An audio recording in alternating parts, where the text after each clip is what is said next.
La réunion d'aujourd'hui m'a vraiment aidé à bien faire la part entre les paroles de l'homme et celles de Dieu, et à voir la différence entre l'œuvre de Dieu et le travail de l'homme. C'est tellement capital pour que nous puissions reconnaître la voix du Seigneur et accueillir le retour du Seigneur sur terre. Les vérités que Dieu Tout-Puissant a exprimées révèlent tous les mystères et nous permettent de croire en Dieu d'une manière claire et lucide. Ah, c'est comme si les nuages s'étaient dissipés et que je voyais le soleil. Rendons grâce à Dieu Tout-Puissant. Amen. Il y a encore une chose que j'aimerais éclaircir.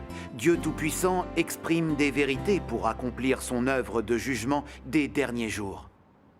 Mais comment fait-on l'expérience du jugement et de la purification de Dieu? Pourriez-vous nous faire part de vos expériences sur le sujet? Je me posais la question, c'est justement le point que je suis en train d'étudier. S'il vous plaît, nous voudrions savoir comment on fait l'expérience de l'œuvre de jugement de Dieu Tout-Puissant dans les derniers jours.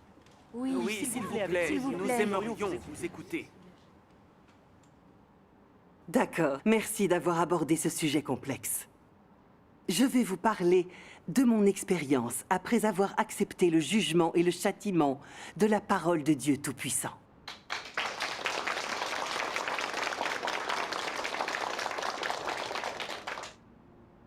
Cela fait maintenant un peu plus de 30 ans que je crois en Dieu. Depuis toujours, je sers le Seigneur et je me dépense pour lui avec passion et dévouement. Bien sûr, j'ai eu moi aussi mon lot de souffrances. J'ai beaucoup voyagé et je me suis rendue dans des pays comme l'Afrique du Sud ou les Philippines pour y prêcher l'évangile du Seigneur. Je pensais que dans cette société moderne, individualiste et matérialiste, quelqu'un qui, comme moi, abandonnait tout pour œuvrer sans relâche pour le Seigneur était forcément quelqu'un qui aimait le Seigneur. Tout ce que je faisais avait certainement pour objectif d'être accepté par le Seigneur. Je pensais que quand le Seigneur viendrait, je serais sûrement conduite dans le royaume des cieux pour y être largement récompensée. C'est seulement après avoir reconnu l'œuvre de Dieu Tout-Puissant des derniers jours que j'ai pu me rendre compte à quel point mon raisonnement était faux et arrogant. Permettez-moi de vous lire un passage.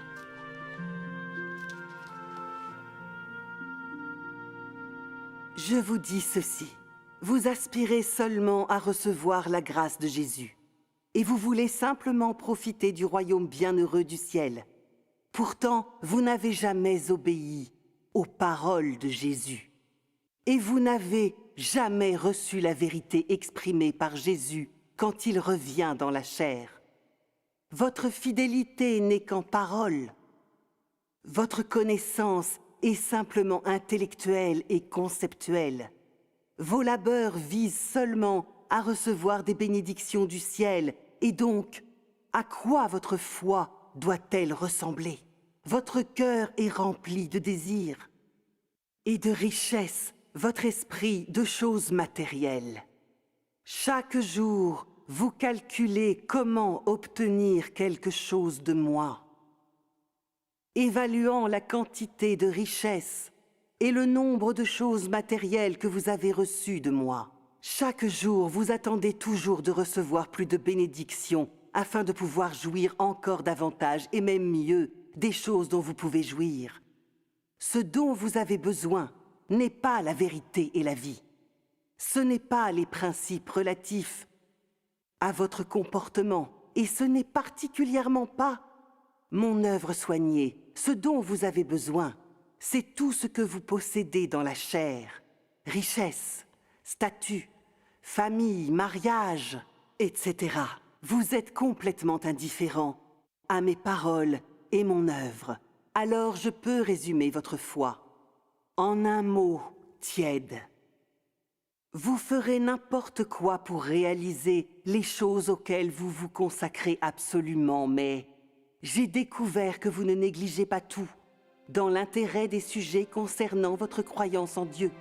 Plutôt, vous êtes juste relativement loyaux et relativement sérieux. C'est pourquoi je dis que ceux qui n'ont pas un cœur de sincérité absolue sont défaillants dans leur croyance en Dieu. Réfléchissez attentivement. Y a-t-il beaucoup de défaillants parmi vous?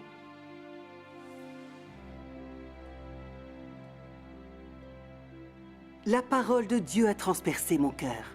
Elle est plus pénétrante qu'une épée à double tranchant. C'est grâce à sa parole que j'ai compris qu'en fin de compte, je croyais en Dieu uniquement parce que je voulais recevoir sa grâce et ses bénédictions. Ce que j'avais dépensé, abandonné et souffert, je ne l'avais pas fait par amour pour le Seigneur. C'était en fait une monnaie d'échange pour obtenir les bénédictions du royaume des cieux et pour recevoir une plus grande récompense plus tard. Mes motivations malsaines, mes tentatives de négociation avec Dieu et les divers moyens que j'avais employés ont été complètement exposés à la lumière du jour. Tout ça était affreusement laid et méprisable. J'ai pris le temps d'analyser ma façon de croire en Dieu pendant toutes ces années. Quand le Seigneur me privilégiait en m'accordant la grâce de l'harmonie en famille, d'un peu de richesse et de confort et de la paix en toutes choses. J'étais emplie de joie, je rendais grâce au Seigneur et je louais le Seigneur.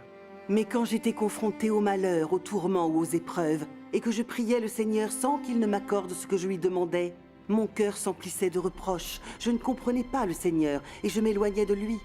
Je parlementais même avec le Seigneur. Et je refusais de me dépenser pour le Seigneur. Mais dès l'instant où je pensais pouvoir à nouveau recevoir les bénédictions du royaume des cieux et les récompenses de Dieu, j'étais de nouveau motivée pour travailler pour le Seigneur. Maintenant que j'y pense, je ne croyais pas vraiment en lui. Je n'aimais pas vraiment le Seigneur.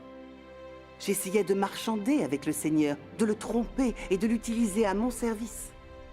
C'est exactement comme Dieu le dit lui-même. L'homme me cherche quand il est en douleur, et il regarde vers moi dans les temps d'épreuve. En temps de paix, il aime ma présence. Lorsqu'il est en danger, il me nie. Quand il est occupé, il m'oublie. Et quand il est inactif, il me sert seulement selon la forme. Personne ne m'a jamais aimé tout au long de sa vie. Quand la parole de Dieu Tout-Puissant m'a mise à découvert, j'ai eu profondément honte, sans avoir d'endroit où me cacher. Et j'ai enfin compris que je croyais en Dieu, mais que je ne traitais pas Dieu comme étant Dieu. Je ne lui montrais pas de véritable obéissance ni de dévouement. J'étais pleine d'exigences et de requêtes. J'avais un comportement égoïste et méprisable. J'étais avide et tournée vers moi. Je comprends maintenant que ma nature était totalement satanique. J'étais un être mauvais et méprisable. Et dans mon cœur, je ne cherchais égoïstement que mon bonheur. Il faut aimer Dieu parce qu'il est Dieu et que c'est un Dieu saint et juste. En faisant comme je le faisais, en l'aimant sous condition, en cherchant l'accomplissement de mon propre bonheur, même si j'avais suivi Dieu toute ma vie, je n'aurais jamais pu obtenir l'approbation de Dieu à la fin des fins. Et j'aurais seulement été abandonnée et rejetée par Dieu. Une fois que j'ai compris ça, j'ai relu quelques-unes des paroles de Dieu Tout-Puissant. Veuillez prendre la page 342. La foi en Dieu a pour but de t'amener à obéir à Dieu, à aimer Dieu et à accomplir le devoir qui doit être accompli par une créature de Dieu. Tel est le but de la foi en Dieu. Tu dois avoir une connaissance de la beauté de Dieu, savoir que Dieu est digne de révérence, que Dieu accomplit son œuvre de salut pour ses créatures et les perfectionne. Cela est le minimum que ta foi en Dieu doit posséder. La foi en Dieu est principalement le passage d'une vie dans la chair à une vie d'amour de Dieu, d'une vie au sein de la naturalité à une vie dans l'être de Dieu. C'est de quitter la domination de Satan et de vivre sous la garde et la protection de Dieu. C'est d'être capable d'obéir à Dieu et non à la chair. C'est de permettre à Dieu de gagner ton cœur entier, de permettre à Dieu de te perfectionner et de te libérer du tempérament satanique corrompu. Les paroles de Dieu Tout-Puissant ont vraiment éveillé mon cœur et changé mon point de vue erroné sur ma quête. Dès ce moment-là, j'ai senti un changement dans ma foi en Dieu. Obtenir la grâce de Dieu et sa récompense n'a plus été le but de ma quête. Au lieu de cela, j'ai fait attention à rechercher et à pratiquer la vérité en toutes choses, et à remplir mon devoir selon les exigences de Dieu. Je m'intéresse donc à manger et boire la parole de Dieu attentivement. Je me suis harnachée à connaître Dieu et à me connaître également, au travers de ses paroles et de son œuvre. Et j'ai accepté le jugement et le châtiment de Dieu. En faisant l'expérience du jugement et du châtiment de Dieu, j'ai eu accès à une certaine compréhension du tempérament saint et juste de Dieu et qui ne peut pas être offensé, ainsi que de mes intentions erronées et mes impuretés dans ma foi en Dieu, et dans l'opinion et la représentation que je me faisais de Dieu. J'ai développé une aversion sincère pour ma nature satanique qui s'opposait à Dieu et lui désobéissait, et j'ai commencé à délaisser la chair et à délaisser Satan. Mon obéissance et mon adoration pour Dieu ont progressivement grandi, et ma relation à Dieu est devenue de plus en plus normale. Parmi les expériences dont j'ai progressivement bénéficié, j'ai compris que le jugement et le châtiment de Dieu étaient en fait le plus vrai et le plus pur amour et le plus grand salut pour l'humanité. Toutes ces années de foi en Dieu n'auraient pas pu me permettre d'accéder à de tels bénéfices. Tout cela m'a été apporté par l'œuvre de jugement de Dieu Tout-Puissant des derniers jours. Gloire à Dieu Tout-Puissant, qu'il en soit remercié. Amen. Amen.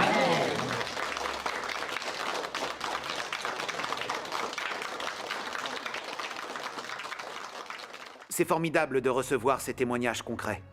Cela m'a permis de voir que la parole de Dieu Tout-Puissant peut juger l'homme, le purifier et le transformer. Maintenant, je suis absolument certain que Dieu Tout-Puissant est l'avènement du Seigneur Jésus. La parole de Dieu Tout-Puissant a démasqué les mauvaises intentions qui se cachent derrière la foi en Dieu. Qui d'autre que le Seigneur Jésus à son retour sur terre pourrait exprimer des paroles aussi puissantes et pleines d'autorité? La parole de Dieu Tout-Puissant est effectivement la voix de Dieu. Il est clair que Dieu Tout-Puissant est le Seigneur Jésus qui est revenu. Gloire à Dieu Tout-Puissant, remercions Dieu. Amen. Maintenant, je me sens éclairé. Le Seigneur Jésus est revenu parmi nous sur terre. Et ainsi donc, nous retrouvons à nouveau le Seigneur Jésus. Amen.